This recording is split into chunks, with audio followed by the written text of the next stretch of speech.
فاسألوا أهل الذكر إن كنتم لا تعلمون۔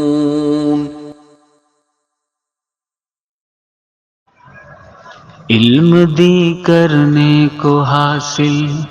کن فقیہن آئے ہم، علم دی کرنے کو حاصل کن فقیہن آئے ہم، اللہ نے موقع دیا کہ اب بھی کچھ کر پائیں ہم، جو سوال تھے الجھے اسے یہاں سلجھائے ہم، علم دی کرنے کو حاصل کن فقیہن آئے ہم، ضمہ کیا ہے فتح کیا ہے اور ہے مجرور کیا، ضمہ کیا ہے فتح کیا ہے اور ہے مجرور کیا، جس زباں سے ہم تھے غافل اسے یہاں سے پائے ہم، علم دے کرنے کو حاصل کن فقیہن آئے ہم، الماس کی مانند ملے استاد ہم کو سب کے سب، ہے الہی کا کرم ہے الہی کا کرم، علم دے کرنے کو حاصل کن فقیہن آئے ہم، جب سے آیا میں کن فقیہن میں، جب سے آیا میں کن فقیہن میں، علم روشن ہوا نشیمن میں، جب سے آیا میں کن فقیہن میں، علم روشن ہوا نشیمن میں، ذہن و دل میں میرے بسا ہے یہ، ذہن و دل میں میرے بسا ہے یہ، جیسے رونق ہے کوئی گلشن میں، جیسے رونق ہے کوئی گلشن میں، علم کی شمع کو نزدیک سے دیکھا میں نے۔ السلام علیکم ورحمۃ اللہ وبرکاتہ۔ الحمدللہ رب العالمین والصلاة والسلام علی خاتم النبیین والمرسلین، من یطع اللہ ورسولہ فقد رشد واہتدی ومن یعص اللہ ورسولہ فقد ضل وغوی۔ اللہم صلی علی محمد وعلی آل محمد کما صلیت علی ابراہیم وعلی آل ابراہیم انک حمید مجید۔ اللہم بارک علی محمد وعلی آل محمد کما بارکت علی ابراہیم وعلی آل ابراہیم انک حمید مجید۔ رب اشرح لی صدری ویسر لی امری واحلل عقدۃ من لسانی یفقہوا قولی، اما بعد، اعوذ باللہ السمیع العلیم من الشیطان الرجیم، بسم اللہ الرحمن الرحیم۔ انا انزلنا الیک الکتاب بالحق لتحکم بین الناس بما اراک اللہ، وقال رسول اللہ صلی اللہ علیہ وسلم الا انی اوتیت الکتاب ومثلہ معہ۔ محدثین کی خدمات، سب سے پہلے جو عنوان ہے اس کی وضاحت کرتے ہوئے محدثین کرام کون ہیں اسے ہم پہلے جان لیں۔ علماء کرام کی وہ جماعت جو دین اسلام میں سر فہرست ہے، جن کا مشغلہ زندگی حدیث کا نشر، اس کا تدوین، اس کی تخریج اور حدیث کے راویان کے بیچ صحیح اور غلط اور اچھے اور ضعیف راویوں کے بیچ میں فرق، یعنی یہ سمجھے کہ مقبول اور مردود حدیث کے بیچ میں فرق کرنا اصل میں خدمات محدثین کا سر فہرست پہلا جو کام ہے وہ یہی ہے۔ عنوان کو آگے بڑھاتے ہوئے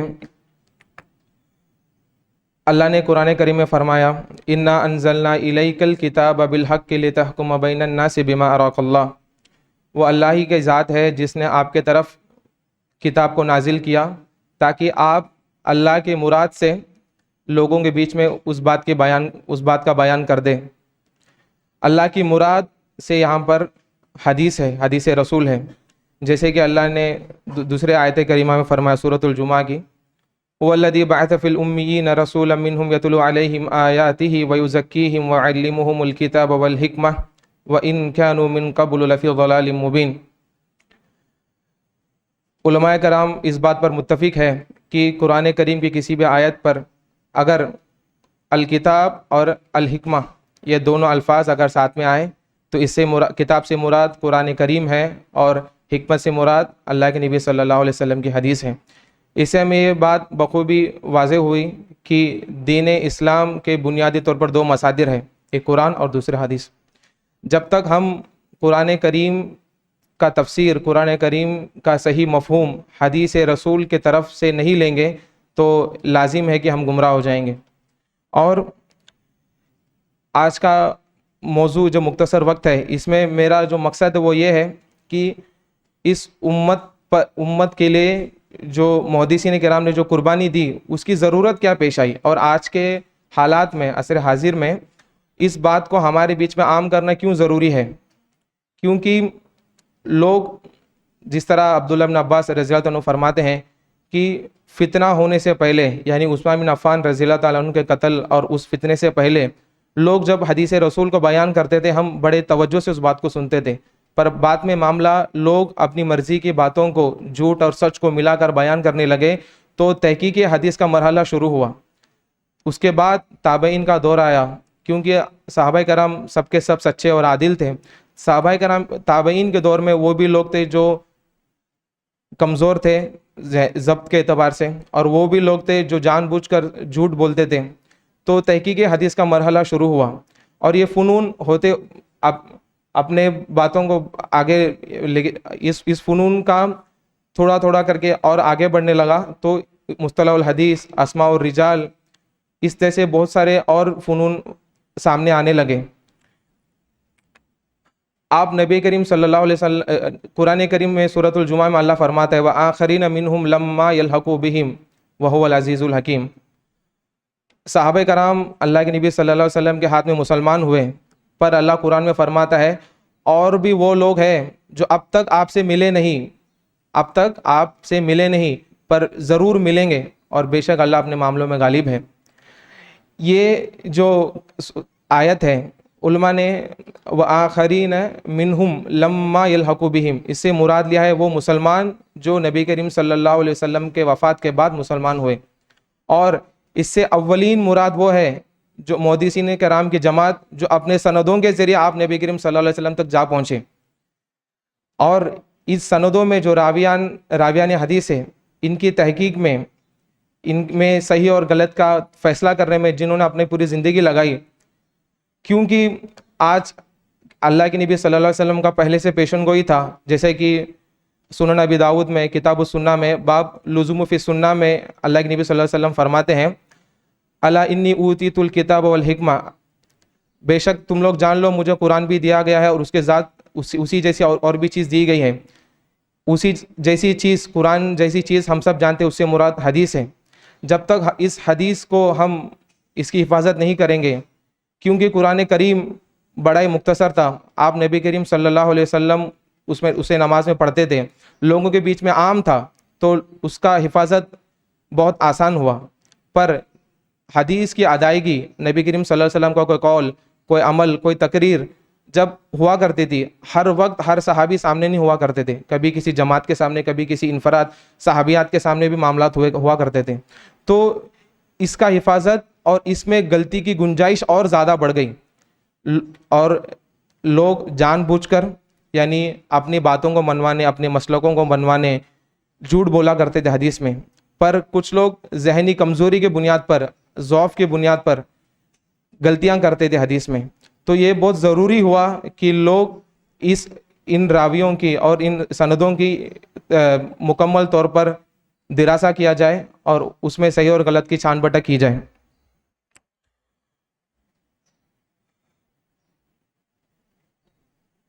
راویوں میں دو طرح کی کمزوریاں پائی جاتی ہے، جس طرح ہم سب جانتے ہیں۔ ایک ہے عدالت کی کمزوری اور ایک ضبط کی کمزوری. عدالت کی کمزوری یعنی جتنے بھی سند میں راوی ہے اس میں سے ایک ہو سکتا کہ کسی کی حفظ یعنی کوئی گنہگار ہو سکتا ہے, کوئی فسق فجور اور بدعتی ہو سکتا ہے, اور دوسرا یہ کہ وہ ان کی حفظ یعنی یاد کرنے کا پاور کم ہو. تو ان دونوں ناحیے سے اس کا تحقیق بہت ضروری تھا. اور یہ نہ سمجھے کہ محدثین کرام کوئی ایسی جماعت ہے جو نبی کریم صلی اللہ علیہ وسلم کے وفات کے 200-300 سال بعد عروج میں آئے, ایسا بالکل نہیں. آپ نبی کریم صلی اللہ علیہ وسلم کے صحابی اس امت کے سب سے پہلے محدثین کی جماعت ہیں, اور اس امت کے سب سے پہلے محدث اور سب سے بڑے محدث کہا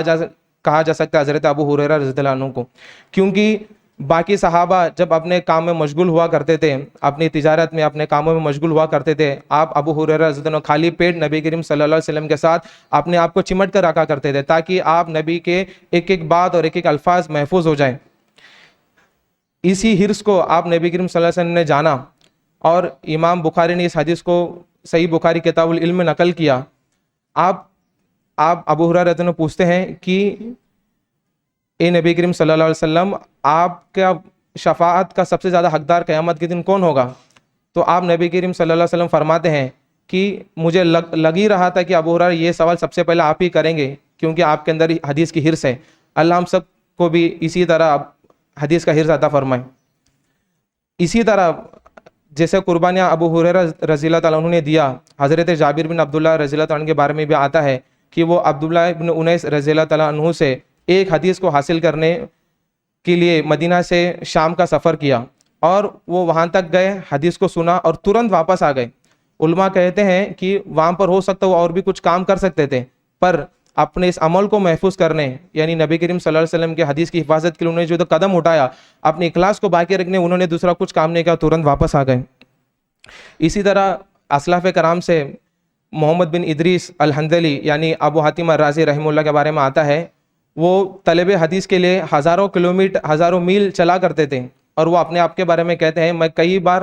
ہزاروں میل میں چلتا تھا, پھر تھوڑا وقفہ لیتا تھا, اور کبھی ایسا بھی ہوتا تھا میں نے گننا ہی چھوڑ دیا. پھر وہ طلب حدیث کے طویل مدت کے بعد جب اپنے گھر لوٹتے ہیں تو ساتھ میں پھر اپنے بیٹے عبد الرحمن بن ابی حاتم کو بھی ساتھ میں لیتے ہیں, اور پھر باپ اور بیٹے دونوں طلب حدیث کے لیے نکل جاتے ہیں. یہ تدوین حدیث, حفاظت حدیث کا سلسلہ ایسا نہیں کہ کچھ دن تک چلا پھر یہ فن ختم ہو گیا. عصر حاضر میں علامہ ناصر الدین البانی, شیخ زبیر علی زئی, شیخ عماد الانصاری, اس طرح بڑے بڑے محدث گزرے ہیں جن کے بارے میں ہمارے مشائخ ہمیں بتاتے ہیں کہ ان کی آنکھ خراب ہو گئی حدیث کی کتابوں کو پڑھتے پڑھتے. ان کے پاس لکھنے کے لیے کتابیں نہیں ہوا کرتی تھی, وہ انویٹیشن کارڈ اور کوئی بھی پتہ, کوئی بھی پیپر اگر روڈ میں مل جائے اسے نکال کر اس میں لکھا کرتے تھے اپنی پڑھائی کے لیے. یعنی اس حجیت حدیث کو باقی رکھنے, انکار حدیث کا فتنہ ختم کرنے اور لوگوں تک صحیح ترین حدیث کو عام کرنے کے لیے ان محدثوں نے اتنی ساری قربانیاں دی, جو کہ میں اس چھوٹے سے موضوع میں خدمت محدثین کے طور پہ آپ کے سامنے پیش کیا ہوں. اللہ ہم سب کے بیچ تدوین حرص حدیث کو بڑھائے اور اس فن کو سیکھنے سکھانے کا توفیق عطا فرمائے, اور محدثین کرام سے محبت ہم سب کے دل میں بھر دے. جزاک اللہ خیر. السلام علیکم ورحمۃ اللہ.